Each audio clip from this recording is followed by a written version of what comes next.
One can look at this as women hide emotion to maintain credibility, where men hide emotion to maintain masculinity.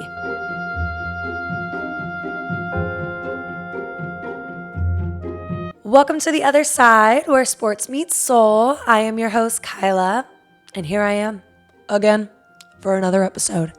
Let's get into it. This week's episode is about private anger versus public strength. There are two similar situations that happened in sports recently. I want to talk about this to encourage perspective and conversation, not to critique it, and looking at it as an observation. Private anger can be defined as having emotion that is allowed without consequence. Public strength can be defined as emotional control, emotional restraint, or emotional composure. There are two incidences that happened recently, one with Coco Gauff and one with Steve Kerr, both in different sports, both of different genders, with the same emotional reaction, with a different way of it being received. There is a clip of Coco Gauff after a performance that she had of her breaking a racket in anger and frustration.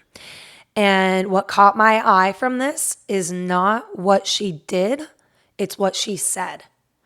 When she was interviewed during this clip that was taken of her without her knowledge, she said that she was trying to go somewhere where there were no cameras. Through what I have observed through this incident and how she responded, it seems as though it may be where she is being asked to justify that emotion. Now, there was a situation with Steve Kerr, the head coach of the Golden State Warriors. One reaction became something to understand. The other reaction became something to entertain. The comments made on Coco Gauff's incident were along the lines of, let her live. She is allowed to feel those emotions. She is allowed to have frustration, like almost people defending her reaction to be justified. When you go to the comments of Steve Kerr's incident, what it has transformed into memes of laughter or excitement, it seems as though Steve Kerr's crash out didn't need an explanation when Coco Gauff's was being asked for one. So it almost seems that with the female athlete, she is allowed to feel under conditions. Public strength in women could look like staying contained, composed, unbothered, even in moments of frustration. Because once emotion crosses a certain line or a certain intensity, it seems as though it's a risk for women to be seen as unstable or having an insecure mindset. Steve Kerr, visible reaction, anger. He gets ejected, no demand for an explanation. The focus shifted on the commentary and the lightheartedness around that rather than the reaction itself, where this moment didn't become psychological, it became humorous and entertaining. There was no need for permission for that anger or an explanation needed.